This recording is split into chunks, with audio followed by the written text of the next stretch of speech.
The Washington Post reporting tonight that the president is not a target of a criminal investigation by special counsel Robert Mueller.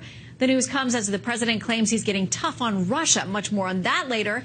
And he wants to send the military to our southern border. Our chief national correspondent, Ed Henry, is here tonight with the latest. All right, Ed, this Washington Post story tonight, what do we know? Well, what's interesting is that this is really our first indication that the president has solid reason to believe that despite all of the media hyperventilation in recent months about the special counsel, Commander-in-Chief's risk of criminal jeopardy is actually low. At least that's a signal that Mueller's team sent to the president's attorneys last month. According to the Washington Post, they're basically saying that Mueller's team said the president is not a criminal target at this point and instead is a subject of the investigation, which, as you know the law better than I do. It basically means the person is under investigation, but there may not be enough evidence to actually bring charges, which is what Alan Dershowitz and a whole bunch of other legal experts have been predicting for a long time, that it will be extremely difficult to prove an obstruction of justice case. Bottom line is this helps shed more light on why there was been a split in the Trump legal camp, where John Dowd wanted to avoid a presidential interview with Mueller at all costs, believing if your risk of criminal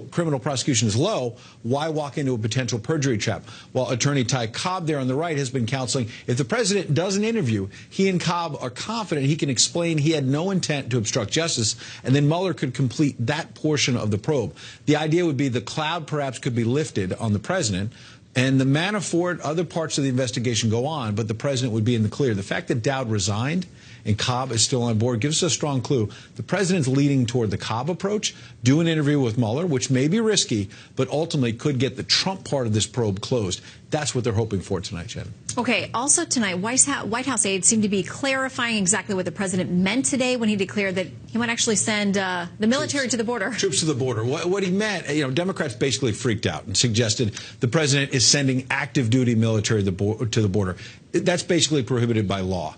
They can't get involved in domestic law enforcement. So tonight, officials are making clear the president's simply talking about mobilizing the National Guard to secure the southern border, which was done in smaller doses by both Barack Obama and George W. Bush. What the president seemed to be saying today is he may be looking at a more aggressive approach where the National Guard perhaps takes on a more direct law enforcement role. Plus, a senior White House official tonight is saying the number of National Guard troops will be, quote unquote, substantial.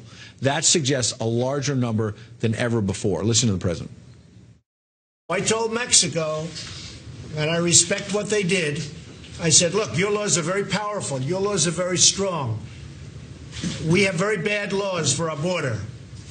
And we are going to be doing some things. I've been speaking with General Mattis. We're going to be doing things militarily. Until we can have a wall and proper security, we're going to be guarding our border with the military.